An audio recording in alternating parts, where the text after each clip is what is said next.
All right, and we start off every episode with a little. I was like, it's an energy drink today. We're hydrating, and I have practice immediately after this. So okay, lots today, of water. Yeah, it's got to stay hydrated here. We'll crack the thing, maybe. There we go. I don't know if it picked it up, but okay. So we're started, and today's guest, longtime friend, promoter, sweetheart, Sam Allen. It's me. Also, first female guest on the podcast. Oh, wow. Yeah. Hey, let me brush my shoulders off. Yeah, brush it off. Yeah. Oh, yeah, man. This is going to be quite a thing because we have all kinds of catching up to do. Yes, lots. It's been a long time. It's been a long time. And I was trying to think of all the stories, but there's too many because we come from a long time ago. So let's maybe for the young kids, since you're back, right? Mm-hmm. You just moved back on Saturday. Yeah. 9 a.m. Good God. Weren't you at a show that night? I had a show that night at Sticky's. God. I was dead to the world, dude. I can't even imagine. I'm still kind of dead to the world right now. Just I feel floating. like I'm in a zombie land or something. Yeah. I'm allowed to cuss on this fucking thing, ain't I? Oh, fuck yeah. Oh, fuck yeah. I was on the radio this morning. I was scared. I cussed too much for that. Me too. Yeah. I would not fare well in a radio The whole time interview. I was like, please, babe. Please, babe. Don't cuss. Don't say fuck. Don't say the fuck word. Don't say the fuck word. How the fuck are you? Fuck! That's pretty much how I felt, yeah. So let's, because some of these listeners are younger, so let's take it back. All right, let's go back there, bud. It's a long fucking is, what? Let's just say circa 2002 or 3. Okay. That's when it all started, yeah. How'd you get into it? Well, I mean, my very first show was, I was 12 years old. I'm 37 now, so... I don't know what year that was. I went to Vino's with my sister. She had been going to some shows off and on and meeting some people. And she said, you really like this stuff that I'm doing, and come check it out. So we went to Vino's and we saw this lineup, Sick Shine, Live and Sacrifice, and Crankbait. Hell yeah. And I remember I was setting up on the subwoofer on the sides and stuff. And it was just vibrating my whole body. And I was like, I've got to get involved in this Instant. shit. Right. Oh, it was immediately. Instant. I knew exactly what I was going to do with my life. Yep. It's weird how it works, forward, right? Yeah. It really has been. Yeah. And then I just kept coming back. And any show there was, it didn't matter what genre or band. I just came every weekend and watched everything. And just kind of, when you started booking, did you just kind of fall into it? Like, hey, I want to do this. Let me try. Or was it? Well, it all kind of started where I didn't really know where to begin with that because I had the interest in the music industry, but also being 12, you don't really know what's up. So I started playing drums. That was my first, okay, well, I need to start playing an instrument. I did not know that. Yeah, I used to play drums. Badass. And, I mean, I was kind of okay at it. I wasn't great or nothing, but I learned how to play some Nirvana and some Days of the New, and I could do the little triplets that Kitty could do back in the day. Oh, yeah, Kitty. So that was a goal of mine to learn how to do that. So I could keep a beat. I could still keep a solid beat if I wanted to, but I don't know. That's pretty badass. So I tried that at first, and, I just have a really bad attention span. And takes a lot of dedication. Yeah, and so I just could never really focus on an instrument alone. So I decided I wanted to see what else was out there. And my hairdresser at the time happened to be a roadie. She did lots of roadie work. Her name was Sharon Cotton. And she just said, she used to color my hair all crazy colors, and she knew I was into the music. She's like, you need to come down to the river sometime, and I'll put you on the staff to do a load in. Okay. So my first show, I was 15. I did my first load in. Damn. And it was Creedence Clearwater Revival, John Fogerty. Hell yeah. And I helped set up the bayou scene, a big old alligator and a big old deck. It was awesome, man. It's fucking awesome. Oh, yeah. So I got it in there. He was wearing so much makeup, it was unbelievable. Right, though. yeah. It was kind of scary. It was like an inch thick of foundation. It was crazy. On a dude. It was, regardless, it was weird. You just looked plastic to me. Looked plasticky. But I was 15, so I don't know. Maybe I was all new to everything. Yeah. But yeah, it was fun, but I didn't really like the fact that I got cussed at all day and yelled at. When you do roadie work, they're like, "Put that fucking box over there right now." Yeah. What the hell are you fucking doing? Yeah. And I was like, no standing around. Yelled at. Yeah. Very boot campy. It is very boot campy. Backstage is kind of a motherfucker sometimes. It is a motherfucker. Yeah. Especially when probably the TM was a bit grouchy. It can be the worst. TM's always bitchy. Aren't they? Bitchy bitches. Well, no, I try to explain that to people. And it's like there's really only one way to experience it is go work a show. Yeah, if you haven't done it, you have absolutely no idea what we're talking about right now. Yeah. But trust me, they're bitchy bitches. It is the worst. It's not fun, but it can be fun though. If you really know how to, take care of a band, then it's really no problem. Yeah, when they're great, it's great. Oh, hell yeah. I had a great show Saturday, so we'll get into that. But yeah, I mean, it can go really well. I've worked some amazing ones, and I've worked some, oh my God. Yeah, some you just want to like walk run away. Yeah, just walk away. You just do the show yourself, bud. I almost got in a fist fight with one guy one time. Who? The rehab guy. Oh, wow. Yeah. He's intense anyways. He's a bit much. We had him at Juanita's a lot. Yeah. Yeah, isn't that the guy? Yeah, same dude. Yeah. He's a little extreme. Fuck that guy. Yeah. But you're 15, you work a show. Yeah. It's the worst. So you're like, well, let me I do did something it a couple of times, like I didn't give up on it instantly or anything. I just kind of was like, all right, if this is what it is, then I'm just going to learn the ropes. So I just really put myself in a position where I could learn anything. Everything that I could learn, I tried to learn. So I would go to Vino's and Fletcher Clement, who's like my major mentor, who taught me most of the things that I know about the music industry. He was sitting outside doing security almost every show, kind of watching the kids and make sure everybody's good. And I would just sit by him and bug the living shit out of him all fucking night, every weekend. And he was so patient with me. And every question I had, this little 50-year-old girl sitting by him going, so if I want to ask an agent if a band wants to play, like, how do I word that? Like, if I want to, like, run a show, like, how would I do the times? Like, every single question that would come to my mind, he would answer it. And I'm forever grateful for that, because without people like him and some other key people in the industry around town, and just, the bands in general were just really patient with me and learning, And so I kind of did that for a while, and I officially did my first show in a venue when I was, I think, 17 or so. Okay. But I can't really remember who that was. But yeah. But yeah, so that's kind of how it went, and I just followed that and took a little break here and there, but I got really serious about it when I was about 21. Yeah. That's when I started Sam X Core X Productions. To be clear, 3 X's because I was straight edge. Oh, yeah. Thank you very much. It's a proud moment of mine.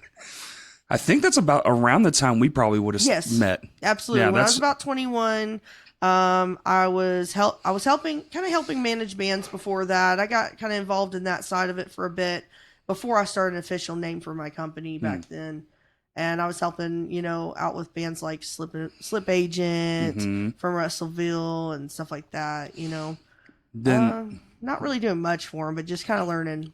Getting your feet wet. Yeah. That's what it takes. You always see like bands like, it seems corny. It's like, oh, our manager. And it's like, well, everybody's learning.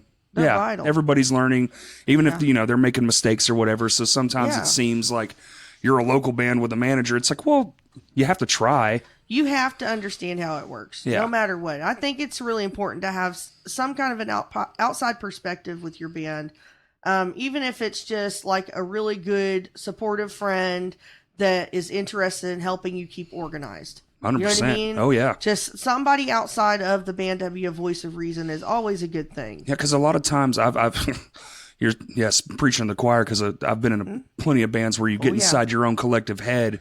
Yeah, and everybody gets mad at each other. Shit just deteriorates. And you can't really communicate sometimes. And it's good to have that mediator, a nice middleman to be like, yo, tell X he's a fucking dickhole, and I'm not going to play again until X. Yeah. That's not the fun part about being a band manager, when you have to be like the mediator between fights. But I can handle that shit. Yeah, for sure. I can handle that. But yeah, I did that for a little bit, and I liked it, but I really just have some kind of a special connection to live music.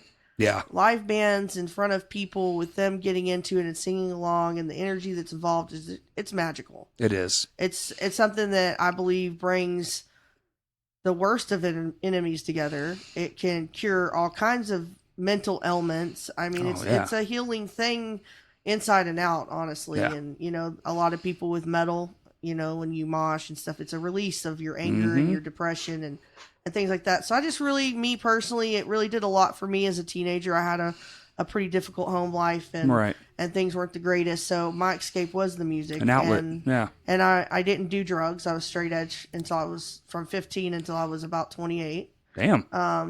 So my outlet was the music, Right. and so I chose that above all else, and that was just almost my little saving grace. You know what I mean? Right. Yeah. That's awesome. Yeah. I didn't know that. So that I really, I felt like, I mean, even at Downtown Music, I had that mural on the wall. The whole point of that mural was that what I just said, that the fact that music is such a healing space for people to be in that room together and connecting on that kind of a level. You can't do that anywhere else. I've always said that. Cannot do that anywhere else. You go to a live show, there's all the walks, everyone. People you would disagree with and in other ways, or people you would just despise in other ways. Like, it doesn't matter. All that shit is off the table. I mean, you're all in the same room. Yeah. You got this one band or these two bands that you know for a fact that everybody else in the room is into. Everybody's How can you singing not along. look at somebody and connect that way? Because obviously you have some kind of common ground. Yeah, it's a start, right? Yeah, it can be a start. Yeah. Yes. I love it. Like I said, I did that mural on my wall because of that. I just really strongly believe in it. My favorite hardcore band is Bane. Right. And my favorite song by them is My Therapy. And Okay. it's about being in a crowded room. Literally, the lyrics are about being in a crowded room full of people that aren't going to judge you. Mm-hmm. You can't belong anywhere else. People are rejecting you in life. You're having hard times at home. Nobody's understanding you. But in this particular space, you are connected. Yeah. And you are accepted. Free. And you're loved. Yeah. All because of 6 strings stretched across some board. I mean, that's literally the lyrics. If you can't understand how special that is, I don't know what the fuck. Yeah. You know what I mean? That's nice. It is. It's amazing. I mean, Bane has always been a really heavy influence for me. It's an extremely positive hardcore band. And for a long time, that was my main focus in booking shows, too, was hardcore and punk rock and stuff like that. Definitely. Yeah. And that's kind of where I really, really broke my teeth, was on hardcore. With booking. You know, I brought a bunch of hardcore bands back in that time frame. Yes, you did. Yeah. And I miss it. I mean, I love what everybody is doing around town now, but I'd really like to try to contribute more to that particular scene. Bring more of that genre back around. Yes, absolutely. I think it definitely is something special in Arkansas for that genre. It's always been a good draw. It's always been a fun time, and people. Yeah, and it's on the rise again. It is. I just read an article the other day that it's up like 150% across streaming platforms. Yeah, metal in general is, statistically speaking, the fastest growing music genre among fans, which is crazy in the world. Because I think it's because everybody fucking hates everything right now, and they have somewhere they have to talk goes about that it. way, right? The world fucking sucks right now. Well, then shit gets good, and then they go to like the pop and the I mean, whatever. Which is cool. It's fine. Yeah. It's all my wife listens to. It's just like pop and shit. But I'm still like I'm too angsty for it. Crank up the fucking heavy. Yeah, I like my blast beats and my black metal vocals and shit. Ooh, man. That's where I am. That's right extreme. now. Oh, you're in black metal right now. Oh my god. The heavier the better. Really? The crazier the better for me, man. Yeah, that's You know Seth Ashley? Yes, I do. Yeah, he's huge into like that darker metal right now. Yeah. I thought he was doing some like rock stuff. It was. Okay. He hasn't done that for a couple years now. He's a badass metal guitar player. Oh yeah. About damn time. Yeah. Let's get it going. What's he doing? Is he going to play again? He's chilling. He's trying. Okay. He's trying. Seth. I'm not saying there's play nothing in some the shit. there's not something that he's trying to do, but he's trying. Good. Him and his Brian Webb too. Nice. They're I like out that there. guy. They're roommates and they're jamming. It's All cool. right, people. Love those two guys. Hell yeah. From Hot Springs, Arkansas. Fucking do it. Yeah. Bring some metal from Hot Springs. We need Let's go. more heavy bands. We need some more. more bands in general. We need more. I mean, and there is an overabundance of talent in Arkansas, period. There always has been. I don't see. It's just about connecting. Just a smaller state. It's harder to push for recognition outside of it. It is, but also it's something that, like you said, it's on the rise. And I think Arkansas in general, one of the reasons why I feel like it's just a really prime time to come back and try to do something is because we're really just getting a lot of attention. Yeah. Through different weird things that we might do, like flyers and stuff. But also like badass motherfuckers like Paul Bearer, just bringing it on home and showing people that like Arkansas ain't nothing to play with. Was this year alone? We've this town has been in even Kerrang magazine twice. Smoke just this year. Yeah.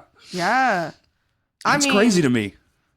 I fucking can't wait for it to just keep going that direction. I think it is. I think there's a new swing. I think all the young, we had this weird shift, and like it was like the exiting of the old guard and the coming of the new guard, but there was some confusion there, and I think we're finally starting to lock shit down. I think it's really a special time. I think it is too. I feel it. You know, when you're in the industry like me and you can kind of, you get that pulse feeling. Yeah. You know, it's like you don't even have to hear anybody tell you anything and you know what's going on. Yeah, those upticks. You just feel it. Yeah. You know, you can tell. It's definitely, the music industry always has its waves. And I've been through so many different ups and downs and waves and sideways and this way, whatever. Oh, yeah, I mean, it's been all over the fucking place. I've seen the lowest lows, and I've seen some of the highest highs. I really chuckle sometimes when I hear people talk about how this is dead, that's dead, this is wrong, that's wrong, and this and whatever, and I'm just like, you guys just have no idea what you got. Yeah. Because it's really fantastic. Compared to some of the things that we've been through with the music scene. Man, yeah. This is definitely a prime time, and it's looking good. Yeah. I mean, I'm really enjoying the local talent around here. I'm really enjoying everything, honestly. I just really can't wait to contribute. For as long as we've been around, too, I can't remember a time when all sides are closer. No, I think it's just really, really connected. There was a lot of disconnection. Even like back in the day, there was like this weird thing where you stayed in your own lane. I think that really a lot of it comes from just from my perspective because of the venues I've worked at and the views I've seen of the different genres in town. Mm-hmm. That's what I really like about what I do is that I don't just get stuck to one genre. So I've had kind of like an ability to see what the indie rock scene's doing and how those people are feeling about things. Mm-hmm. And, you know, like every genre has always been like wanting more. Yeah. People in those certain cliques or certain sides of the music scene have always wanted better and more entertainment and venues and stuff, but nobody really has understood how to. And you even see them struggle to even get in sometimes to a venue somewhere. Oh, it's impossible. There's like so many local bands that don't ever get to play venue shows. And then the house scene, while you guys were gone, the house scene here was exploding. Oh yeah, we were paying attention. Yeah, I never left, dude. I watched everything. It got kind of shit on. I'm not sure what happened, if it was just a legality thing or.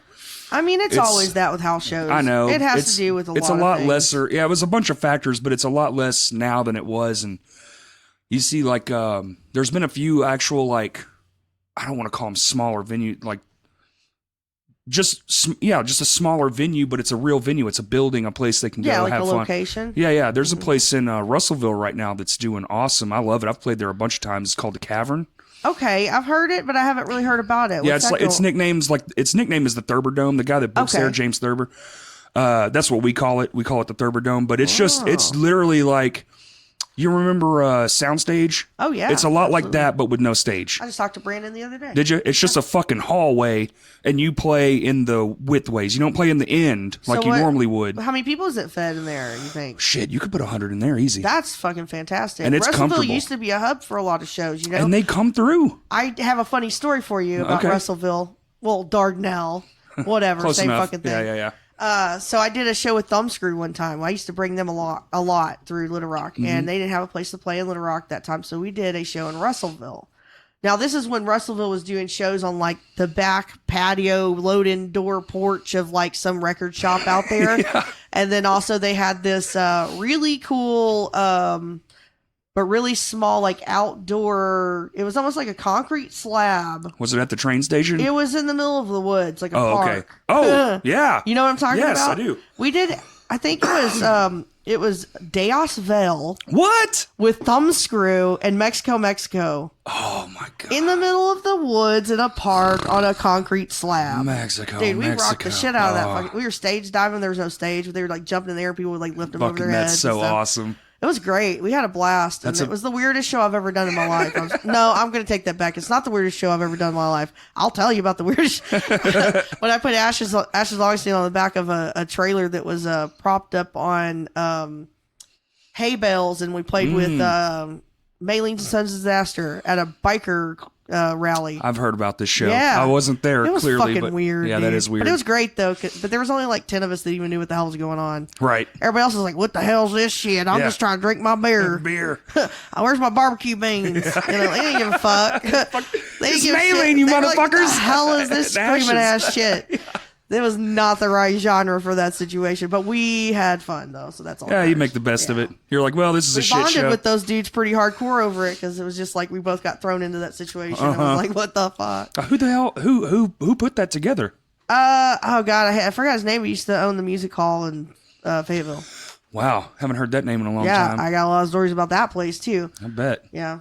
So let's kind of take it back a little bit. Okay. So you're coming up. You're in your 20s now. You're working at Vino's. And at some point you took over, correct? Yeah, well, it all started with the Fletcher, me bugging the shit out of him. Then I started doing shows. I was part of the Fletcher days too. Yeah. And I'm gonna go see him today, so that's cool. Oh, cool. Yeah. He kind of was like Haley Shelton was doing the street team over there, and he said, if you want to help Haley out or whatever. I was about 21. I just moved back from Russellville. I lived there for a while. Yeah. I was like, I think I want to really get into the music stuff and try to see where I could go with it. And that's when I did the Samcore Productions awesome XXX thing, And so me and Haley started doing the street team together, and she really helped me a lot, taught me a lot too. And I remember that. showed me how to do the footwork and really hoof it on getting people, getting asses in the seats. So we did that for a while, and things have their ups and downs, and people leave and come and go. And it was Fletcher's time. He decided it was time to go, right? And it just kind of fell that way. It was a weird little period where I worked for Aaron Hurley at Greengrass Entertainment, but was the Vino's representative for Greengrass Entertainment. Oh, okay, yeah. We were doing the tattoo conventions and the horror movie conventions, and we were all you were working that shit too. Yep. Yeah, I had a memory the other day about the tattoo convention when we couldn't figure out the fucking water situation with the sinks. God, yes. And they hadn't hooked up any goddamn water for any of the tattoo artists. That was fun. Yeah. We were like, what the fuck do we do? And I was like, I don't know, dude. We just need to do it. That was fun. Yeah, it was fun, but that was a wild, what was that, 3 days? 3 days, yeah. And we had Kat Von D there. I was her liaison. Yeah. Yeah. Miss Turn It Down. I had to go get her Patron. That was a fun moment, though. She was cool as shit. She wasn't very friendly. She wasn't very friendly when the sound check happened. I remember that was a nightmare. I don't fucking say nothing because people don't like her right now because she won't feed her baby meat, I guess. I don't know. I have no clue. I have no idea either. That's the latest that I fucking don't care. I got tattoos a long time ago and then just kind of stopped. So I'm just like, I'm stuck in a weird zone. The last one I got was this LJ on my thumb. Yeah. And that was years. Yeah. Years later. Yeah, so I was, we were doing that whole Greengrass thing for a while. We were doing cool shows up in like Batesville and stuff. We were doing Drowning Pool, going all over the fucking place. Saliva when they were huge, and I mean, I got so much experience with that company. I am literally forever grateful to Aaron Hurley for everything he did for me. I got to see him Saturday too. He was at the Reve Room, and I gave him a big old hug, and I love the shit out of all the people that helped me in the music industry. That's one thing I really love about Arkansas is that nobody's too good to teach you something. Nobody's ever too good to show you the ropes. You know what I mean? If you really want to get involved, all you got to do is ask. Yeah. Ask and be willing to do the work because it is a motherfucker. That's the thing that catches people up. I've had so many people approach me and say, ooh, I want to be your assistant, or ooh, I want to do this with you. They break and I'm down. like, you ain't ready. Yeah. You want to do it? Let's do it. And then when you do, they're bitching or they don't understand why they have to do that for free. And it's like, do you realize I worked for Vino's for 4 years for free before they ever paid me? Yeah. And then when they start paying you, it's dog shit. Yeah, it's sorry. Shit. No, sorry, it is. Vino's. No, it's fine. It was dog shit. We all know. For I was there for 4 years, hoofing it on the street team and everything, and we were doing killer shows like 18 Visions and Every Time I Die, and it's like one of those weird things too, though, where like you're working for free, but so is everyone else. So you feel like you're all doing this to push something bigger later forward. Yeah, you have to be passionate about it. You really do. It's more, it's something people say a lot, but it is a labor of love. Because, I've worked shows where there's 1,000 people there, but you know how much the band had to make. The show didn't even do well. and you work 20 fucking hours, and here's $20. There's been many times me and you have both worked shows together and looked at each other and everybody else, and we're not getting paid after working 12, 16-hour days. You don't even got to say nothing. You just kind of look at each other like, you're like, fuck, you know, by man, the feeling and emotion of how the money's going. You're like, oh, well, I guess I did this for free today. Yeah, we're all fucking doomed. It's okay, because I got to meet a shit ton of awesome people. And I have got to hang out with some of the coolest fucking people. I'll never regret those free gigs that I did. Never. Worth every minute. Every minute. And it's what got me here today. I got to be Trey Cool's fucking drum tech, yo. That shit's amazing. Dude. I didn't get paid for that. I mean, I got paid in booze, which was cool. Hey. I got to party with Green Day after. What up? Shit. He gave me free drum heads. That was like $80 worth of shit right there. On eBay if you signed them. I still have them, for that show. I used the shit out of them, and then I kept them. Oh, okay. Gotcha. Yeah. That's good. Poor kids got to do what you got to do. Yeah, man, you do. Yeah. No, I sat there and did that for a little while, and then the green grass thing happened, and there was a time period in which they parted ways with Vino's. Yeah. And instead of staying there, I wanted to try my hand at head promotion. Right. So I took on the head talent buyer at Vino's from 2007 until 2009. That's where I was the actual head promoter there. Which was a tough time in Arkansas music history. That was the downturn. Time. Yeah, that was the downturn. Was when the recession had just hit. MySpace hit. That's what happened. And you could literally be a band in 10 minutes if you had like a fucking little 8-track player in your room. Yeah. You could record a song in 5 minutes and say, I'm the fuck sticks in the whatever the hell, and post it on MySpace and upload your fucking shit. And all of a sudden you're a band. I mean, that's exaggerating, but kind of not really. But literally, there was so many artists and bands trying. It was after like Kill Switch, 18 Visions, Every Time I Die, Lamb of God, all of those bands of that genre were doing like Ozfest, and they were just on the rise. Yeah. In 2005 and 6, it was like prime time in Little Rock. I mean, Fletcher was the man. It was crazy. He was bringing the most insane lineups. Like I saw literally, not in that time frame, but at Vino's alone, one of my favorite shows I ever seen there was Hatebreed and Neurosis. And then I saw the Misfits and Earth Crisis there. Jesus. Like, blow your damn mind type awesome shit. Biohazard played there. And here's the kicker that a lot of young kids are just now starting to see. Yeah. Full. I mean, every fucking other night. We were past capacity and I had to shove people out the side doors of fire marshal. You know how many times I was there when you were past capacity? You had to fucking get stuffed out the side. Oh my God. That Kill Switch Engage show they did an off night from Ozfest. And I remember I showed up because I wasn't working that show. And I showed up, and I could not make it past, like, if you've ever been at Vino's, you know they have a seat, and then they have the little hallway nook with the bathrooms, and then the back door. Yep. You couldn't make it past that seat. You got to the dish pit, and you were, like, hit with a wave of ass smell and sweaty, humid hotness. I couldn't breathe. And I literally looked at my friend, I was like, we are not fucking going in there. It was so hot.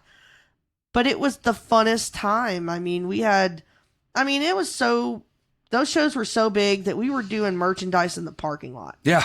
Under tents. Yeah. Yep. Out there on that bigger part of the sidewalk. Yeah. Before the art studio or the art office, whatever, the art supply store moved to that location right next door to Vino's, next door. That little parking lot that has the gated, we would put their tour buses in there and then we would line the merch in that area. Oh, shit. Yeah, man.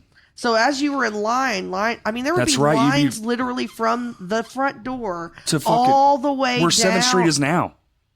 I mean, way down. You couldn't even, fucking crazy. With the fire department across the street. Henry Lee must be loved. That's all. Dude, it's because we pulled that shit off. Those Lucero shows we did there back in the day. The Story of the Year show. Insane. It was fucking madness. It was all out madness. The riot thing that happened. The fucking it's just too many people. Yeah, just too many people. Yeah.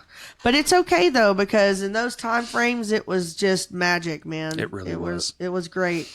Unfortunately for me, whenever I did get to take over, it was just a time period in which the oversaturation of music in general was happening, and tours were not doing well because they were putting like 5 or 6 bands on a tour at a time. And because bands were getting signed like 3 or 4 at a time to labels. I know. And then you had Victory out there signing up every band in the earth and just seeing what stuck. And you had a lot of Everybody labels was would do doing that. that. It was like that spray and pray approach. Ferret Records, Yep. Victory, Metal Blade, Sign everyone. Roadrunner. Yeah. I mean, everybody that you could think of was like, oh, we're getting signed to a huge record label, and then they wouldn't get to do shit. Yeah, it's like the heavy underground was such a the bigger labels were like all the labels were looking downward and going, oh shit, this shit's popular. Because people were making money with those concerts before in like 2005 to 2007 ish. Then they tried to bring it up to the mainstream, and it just it was just too much. They really oversaturated the market, especially in the heavy industry.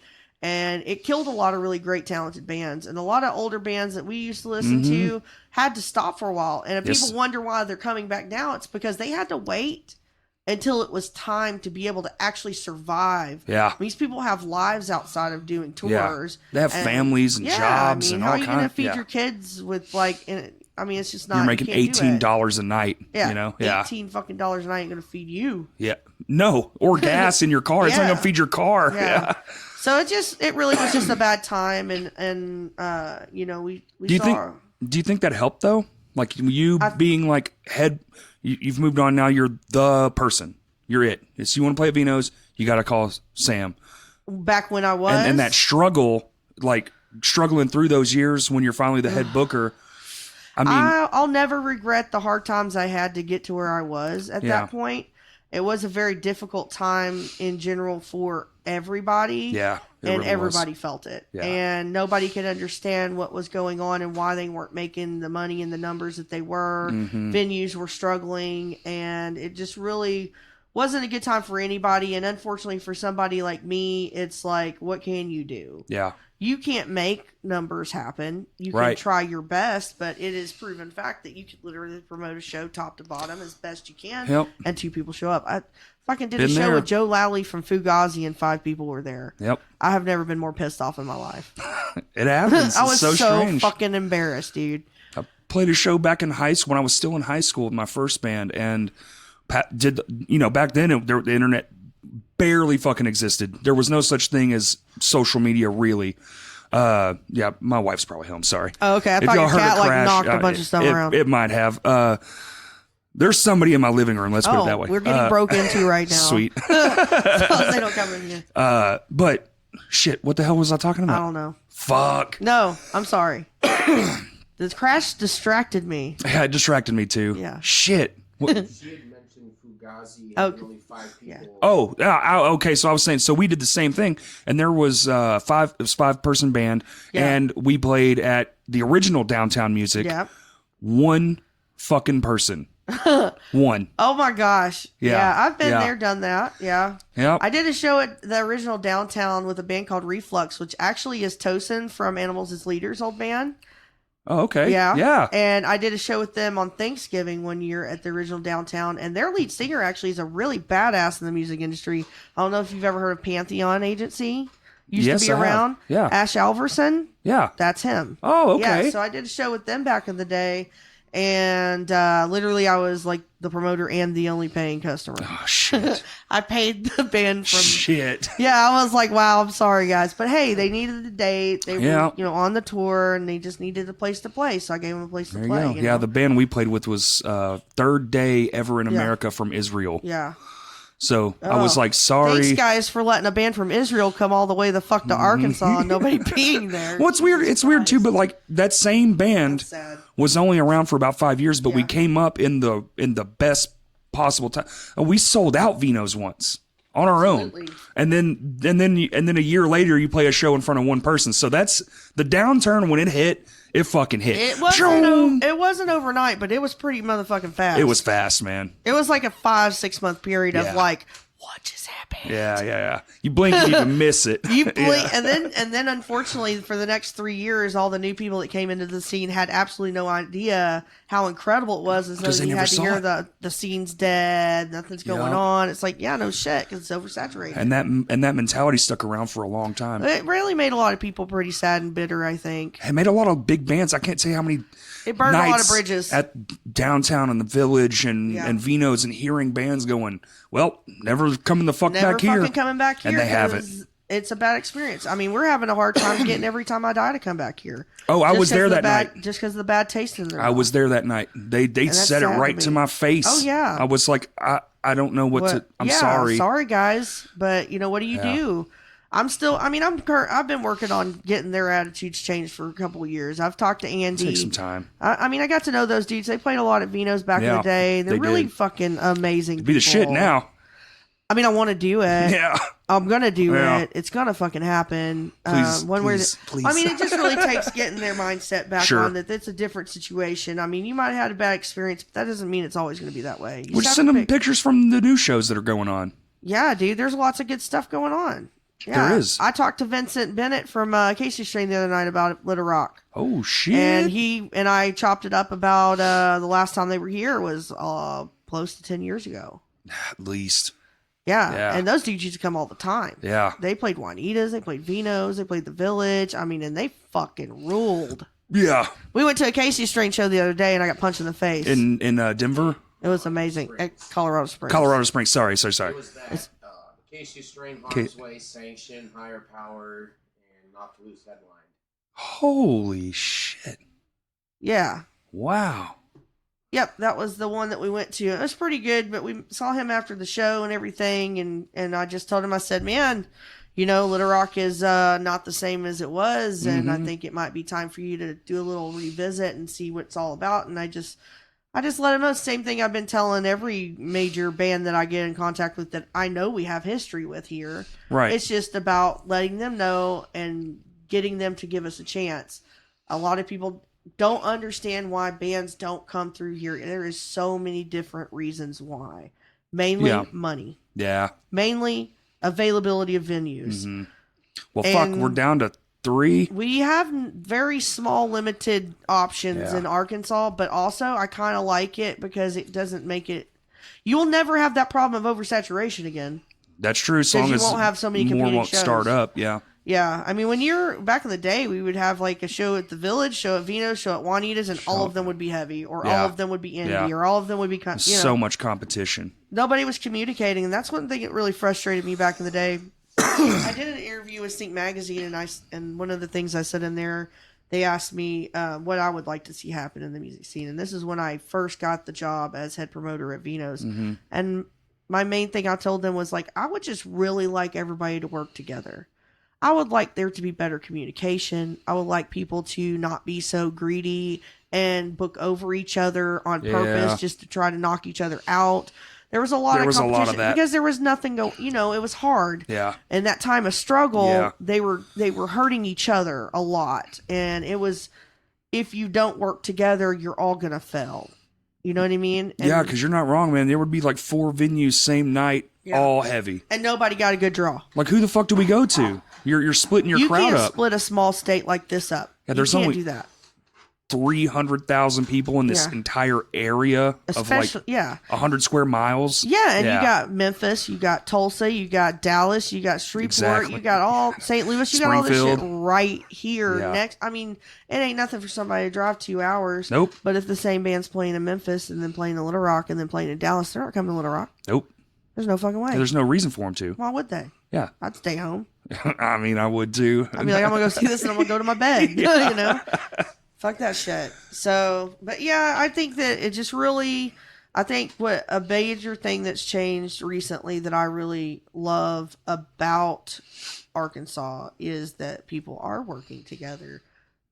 Everybody knows each other and there's not this competition thing going on. Like, you have certain venues that do certain genres and you have certain venues that will not do those genres. 100%. And it forces you to be pickier about what you put in, which kind of sucks because I get offered shows every day. I'm sure. Like even when I wasn't doing concerts, I was getting emails all the time. Yeah. For concerts. And even when I was in Colorado, I can imagine that your contact is still in 1,000 other bands' phones. Like, oh, you want Arkansas here? I just got an email the other day from somebody I haven't done a show with in 7 years. Yeah, exactly. Yeah. So, and that's important. For so long. Yeah, that's important. You don't change your phone number and you don't change your email, guys, if you want to be a promoter ever. Yeah, literally ever. Fletcher's had the same email, I think, for like 25 years. Since it started, since email was I'm not going to say it over the air because he'll kick my ass. Hopefully he listens to this. I don't know. Oh, I'm going over there tonight. He'll listen tomorrow. You should have him. You should ask him if he wants to be on. I will. Here. That'd be badass. Dude, if you want stories, he's got them. I know, man. That guy ran the Troubadour in fucking California, man. Oh, no shit. Yeah. Yeah, he was over that, and he was over the New Daisy. He was the promoter of Vino's the New Daisy at the same time. Damn. He was running I was giving him for some money for sure, because I went to the New Daisy all the fucking time. He managed Live and Sacrifice. He managed Zayo. Back in the heyday. That's a band I'd like to see again. Yeah. Boy, I'm friends with their agent. God, please. I'm already on it. Please. I got you. That was one of the... they played here so fucking much, but I went every time because it was that good. I've seen them literally in a gymnasium. Awesome. I Live and Sacrifice show with them. Project. Well, no, it wasn't. It was Spoken. No, it was Spoken. Live and Sacrifice and Zayo, and I think Mind Rage was probably on it because they played all those shows back then. That was one badass band, by the way. Yeah. They were. Every time I see John LeComp, I beg him. I'm like, dude, please. What up? Yeah. I know I'm 37, but shit, you haven't played in Mind Rage in fucking 20 years, but let's do it, you know? Get the band back together. Yeah, I think I bugged him about that on the line the other day, too. I was like, yeah, let's do that. So,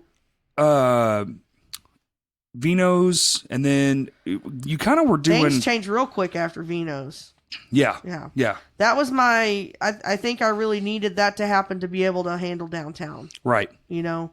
When Vino's ended, I was working for the Village for a small period of time in which I was working the door and helping him manage, you know, bands, gear, whatever, staff, all that, just doing whatever I could to help. And then I got offered the downtown the building, the venue. Yeah. And whenever that was offered to me, and I mean, that happened a couple of times where Alan Wells, the owner, approached me and said, hey, do you think that this would be something that you'd be interested in doing? I mean, he had been in it for so long, and he had a kid and wife, and he was, you know, whatever. His choice to walk away, which I understand completely. And he just really wanted it to not go away. You know, he wanted somebody to keep it alive. Yeah. And it was a do or die situation for downtown. If I didn't buy it, it was likely not going to be open anymore in 2010. Yeah, I remember. I mean, that's literally, it didn't have, you know, a future. Yeah, it was going to close up for sure, I think. I had never mixed a drink in my life before I bought that bar, dude. That's all feed into the water type situation. I literally took the biggest leap of faith in my life at that point. And that was, I left Vino's in 2009. 6 months later, I bought downtown. Yep. And we're working at the Village. All of us were working at the Village together. Yep. I think I was doing sound by then with J-Bo. I was doing his monitor mixes. Yep, y'all were learning the stuff. All the other shit. Lighting, and a lot of those guys still do it. Yeah, it really helped a lot of people get career paths. Because when all that stuff went away, and then the Village goes away, and it was like, well, I guess we can all go work for a production company because we had the best crew. We were all best friends. It was on point. We all worked the best. I mean, we worked every day, damn near. Even when there weren't shows, we'd be up there. Yeah. Testing shit, tuning shit. People don't realize how much it takes to keep a venue alive. Oh, I know. It's not just the owner. It's not just the bands. It is hard ass work. It's all unreal. The time, every day. It's still some of the hardest shit I've ever had to do, and I do flooring for a living. Yeah. You know, it's hard. It's when you're on your 30th and 40th hour of straight work. I remember one night we worked a show it's Blake Sandifer's venue, the Village, and we work a show, and it's a rave, and Haley's there and Sean's there, and I think you were there for a little bit, but then you left, and then we load up my trailer with the shit from the Village. We drive all the fucking way to Fayetteville. We unload everything, set it up at George's. What's the outdoor venue? George's. With the chariot. Was it George's or was it no, it was the outdoor venue. It was what is that place called? Oh, it was in it was the up north. Shit, what's the name of that town? No, I am wrong. It was more farther north. What show was it? Damn. It was the one that got all fucked up. Oh no, it's in well, I hate to say this, but it's the part of Arkansas where the KKK is from. Batesville? No. Greenbrier? No. Up at the tippity. No offense to anybody from those places. No. Listen, I'm brain farting, but then we did that show, and that show was a fucking nightmare. And then we were literally up. I drove all through the night. What 3.5 hours. Was on that show? It was either Saliva or it wasn't Saliva. It was who's the band that thinks they're Nirvana? Wasn't I doing merch at that show? I was running the merch for Saliva at that show. It is the Saliva show. That was a shit show. Oh yeah, it was a fucking. That was with Aaron Hurley and James Snyder. Yes. Yeah, I was there. That's when we met Nick. Yeah, we all drove up there and took care of that show, and it was after the Village show, and in the morning because it was a rave, so it went all night. I think I tried to suppress that from my memory. Oh my god, it was a nightmare. So anyway, what I'm saying is we were up a collective of 40 some odd hours. We all were. Worked 2 shows in that time and then drove back home. Yeah, the only reason I left early from the rave was because I needed to be awake enough to drive Haley. Yeah. And me there. Because we weren't going to be able to make it. That's right, because I took Sean and I think... Carpooled, yeah. Yeah, we all carpooled. That's right. And then we left immediately after that show and drove back home. Yes, we did. Oh. That was scary as fuck. Harrison. Yeah, Harrison, Arkansas. That outdoor stadium. That's the one. Little tiny thing, but it was cool though. The show was good. There was a lot of people there, but it was not fun putting it on. No, it wasn't. No. It was the worst, actually. Yeah, they thought I stole a lot of merch that night. It was really fucking hilarious. Oh, that's right. They wanted us to pay them like thousands of dollars. And I was like, dude, I counted every one of those shirts 100 times before I started. They made us. I never left that space on purpose. That's right. Oh, my God. People don't understand that stress of shows either, do they? Yeah. Don't ever offer to do merch for a big band if you've never done it before. It is not a cakewalk. It sucks. Yeah. It's the worst, and you'll make nothing. No, I don't think I even got paid. Probably didn't. I don't think I did either. Yeah, I mean, I got gas money and food. Yeah, I think I got a high five. Shit. I think that was my payment. A sweet high five. Good job. So then all that shit comes to a halt, and then you move to Colorado. Oh my goodness, we're jumping pretty far. Not too far, I don't think. I mean, I had a little bit between there. What were we doing after that? Was it Juanita's still? Or? No, I went to Reve Room after downtown. I was the general manager at Reve Room. That's right. Yeah, I was thinking that everything was over after that. I really fought hard for downtown, and I'm really pretty proud of what I've accomplished there. And some fucking best nights of my life in that fucking building. I mean, it was a pretty incredible space. It's very sad to go by it now and see what's going on. But I'm just happy at least they're doing something. Yeah. Because for years there, it was very much a hard thing for me to see because it was left in the same condition I left it. It's going to look really cool. I mean, as long as they do something nice with it, and the space is so it's great. It's going to be a hotel, right? I'm not sure. That's what they're doing, I do believe. Some kind of fancy it looks shit fancy. that I can't fucking afford. We snuck in and took a few pictures. I saw somebody snuck in and sent me some pictures. I got the intel. It's going to look cool, I think. Yeah, I think at least from what because everything's different. It's all tore down in there, so you're kind of seeing the new layout. Yeah, a lot of people don't understand where downtown came from. It came from the space next door. A lot of people know of that space as the All-American Chicken Wings place. That was a lovely spot. I learned a lot in that space. A lot of how to and how not to. Yeah, the smaller ones. I saw some of the most kick-ass bands in that smaller space of downtown. When the stage was in the back? Yeah, it was the stage was at the back door, at the front door of the venue where the windows were, and you had about 4 feet between the front door, technically the front door, and the back of the stage. So if you looked through the glass of the window, you saw the back of the heads of the band. So you got like this back view from there, and you came in to the venue from the back door. Yep, from the back door. The back alleyway. Super fucking sketchy. Sketchy as fuck. Sketchy as fuck.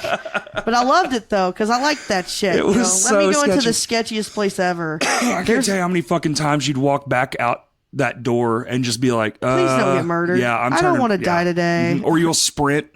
Fuck this, dude, Con. I've ran to my car. Yeah. But it's okay, though, because, the shows that they put on there were legendary. I mean, those dudes, CT and Alan Wells, and, I mean, there's so many to name. Yeah, they just really have always put their all into it. Yeah. I remember meeting CT when I was like 13. I just had him on here. I love him. He was just story after story after story. I was like, fuck, dude. man. He's got him. He was sending me YouTube videos afterwards like, dude, this is what I was telling you about. I was like, fucking crazy. He's got it, dude. Yeah. I mean, people don't understand. It's these people have literally, people like CT has literally been involved in the music scene for decades and has not wavered. Like since the fucking 80s. Has not wavered at all. That's dedication. He ain't getting paid massive money for that shit. It's a lifetime thing. It's a love and a passion. Yeah. And I met CT, and I remember I was obsessed with Wake, and that was like my love back when I was a teenager. I was into that doom and sludge, and I went and saw Live and Sacrifice a lot too. So it was kind of like a mixture. But I found this. I was I think 13 or 14, and I found a stone statue of an angel on the side of the road in Cabot where I lived, and I painted it up all satanic like with an upside down cross on it, shit, and I brought it to him as a gift for their stage. And I remember I sat there and I handed it to him. We were sitting at Vino's. And he was like, "Oh man, this is the coolest thing I've ever gotten." Oh, whatever. And we started this conversation about God and Satan. And I said, I think I said something like, "Why do you like Satan so much?" I was 13, okay? So I asked something stupid like that. Like, why do you like Satan so much? He was like, "Oh, man, Satan just looks so much cooler." And that was his answer, and I can never forget it. It was hilarious. That is pretty good. I was like, true that. True that. Sorry I glossed over the Rev Room days. I forgot about that. Oh, it's okay. Yeah, no, I thought everything was over after that. You know, when you go through such a loss, I mean, my biggest dream in my life was to own a venue. Right. And to have that that's like mine is to be a touring musician. It was hard. I get it. It was really hard. And I had a choice after that whether I was going to just move into a different path, choose like a different stop career. altogether. You know, I had thoughts of what I would do next. And then, the love for it, and nobody would let me rest on it. You know, it was like when it was over with the venue, people were still approaching me about managing their band. I was working with Enchiridion. I was working with several other people at that time.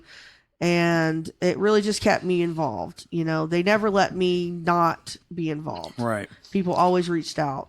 And that kept my mind on it. And then Chris King and Suzanne over at Sticky's offered me a door job, just to get me, busy doing something so I could have some money.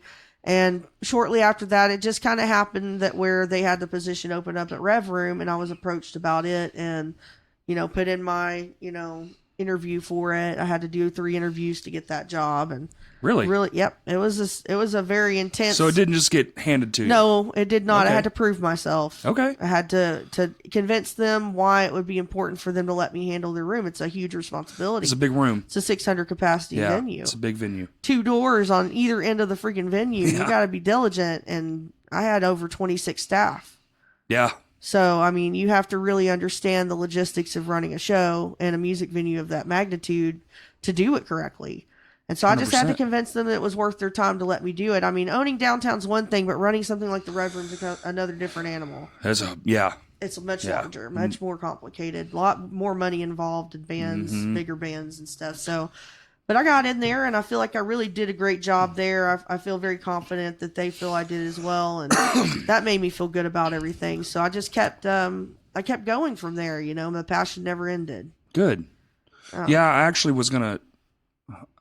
I should have asked you if I could tell this story, but I'm gonna tell it anyway. Yeah, tell it. So, my band, My Hands to War, we broke up for a handful of years. And that calls back to that. We probably, if it had been cool if we'd have had somebody in the middle kind of thing. Yeah, because we probably wouldn't have broke up. But so when we decided to come back, we're writing in secret, we're recording in secret. But then we're like, well, fuck, man, we have to put together a show too. And I was trying to do it on my own because I know enough people, whatever. And I was like, and it just wasn't fucking working. And then I guess word actually got around to you, and you asked me, you were like, hey, why haven't you asked me? I was like, well, I wasn't trying to be a dick. I was just trying to do it by myself. Yeah. Like, I wanted it to do it cheap because this is more about the faces than the money. So I was going to take whatever the band's cut and take that off, and the venue gets all the money. Yeah. That was the original idea. And you were like, well, let's work together. Let's do this. And I was like, okay, cool. So we spent, behind the scenes, we spent months planning that fucking thing. And then, the sad shit happened and our guitar player passed away. Yeah. And we do the show anyway, and it's 4 fucking days later. And I just want to speak to the love thing that you like. The idea that the venue was going to get all the money and you booked that show for us, and then at the end of the day, you came up to me and you handed me this whole wad of money, and you were like, I don't want this anymore. You give this to Dustin's parents. And I was like, Sam, I can't do that. I can't take this. Is your money. You worked for this. Yeah. And everybody here's got to get paid or whatever. You're like, I already took their money out. I'm not taking anything. Here you go. And I was fucking, look, I just got goosebumps. Aww, yeah. Friend. It was. You do the right thing when it's the right thing to do. It was really fucking awesome. And like, I know more of was just like my ego getting in my way. Like I didn't ask anyone really. I had talked to, I think the only person I even remotely talked to was Pete. And I don't even think I'm the one that talked to him. But I was just like, man, I know I can do this. I know I can do this. But it had been years since I'd even booked a show. Yeah. And it was just kind of me being arrogant. It's all good, man. I just like to help my friends out and stuff. And really, I think coming down to that is, I can't remember exactly how it all came together, but I do remember sitting down with you and talking to you about it at Sticky's that one day. And it just felt like the right thing to do, get involved with that. I just really wanted to help you guys make a successful show. And that's still to this day, even with my Go for Gold show on Saturday, I'm not getting... that's not about money for me. Right. I don't give a shit. Yeah. What matters to me is the prosperity of everybody. Yeah. Well, that was just a weird circumstance. It was never meant to be a fucking goodbye show. It was meant to be an awakening of sorts. It wasn't, and I'm really sorry that happened at that time. I mean, in general, it was a very hard time for everybody to deal with that. And I was so incredibly honored to be involved. Yeah. And for you guys to allow me to participate. And I was just so proud that everybody was able to do it and hold it together and honor y'all got a chance to honor your friend in a very special way that night. And you also let us carry out our vision for what because it was a 2-band bill. It should have never worked out as well as it did really on paper. It was a badass show. Oh my God. It was so crazy. It was so crazy. Yeah.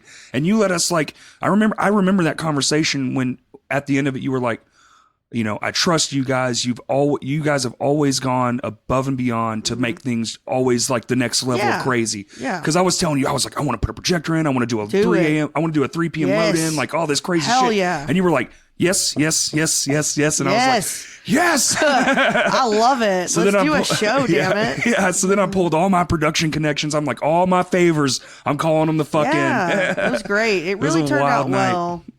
It really did turn out well, and yeah, it might cost some money here and there and whatnot, but in the end, that was worth it. It was so fucking cool. Worth it. It was. Yeah. Okay. So no sad shit. So then. It's okay. Yeah. I'm sorry. No. But it did give me goosebumps. No, it's okay, man. I understand. It is a very important part of mine in your history, too. Yeah. That's something that did happen. Definitely. Yeah. So you were at the Reve Room, and you make head booking there at the Reve Room. Well, I wasn't booking anything. I wasn't head booking there. I was just the general manager. The general manager, sorry. I did shows there. Sorry. I was allowed to put shows into there and Stickies and stuff. That was part of my agreement with them, is that I would have the ability to book concerts with them. Right. But I never was the promoter at the place. I always stayed independent. Right. And that's when I started Drastic Measures Productions over 15 years ago. Wow. And I have never put everything I have into it because I've always worked for other people at venues and, head promoter at certain places. But when I had the opportunity now to focus on that solely as my independent company, it's going to be a completely different thing. Like, it's going to be what I've always envisioned it to be. And at Reve Room, they allowed me to do the independent shows underneath my Drastic Measures name. So they helped me kind of start that vision in the right direction. Give you a platform to it gave me the ability to try and fail and, go forward. Without any severe consequences. Yeah, exactly. Yeah, so I'm forever grateful for that because it really jump-started my passion for having my own production company. Yeah, that's awesome. That's fucking awesome. So that's where we are now. I mean, I went to Colorado and we got into the marijuana industry, which is awesome. Oh yeah.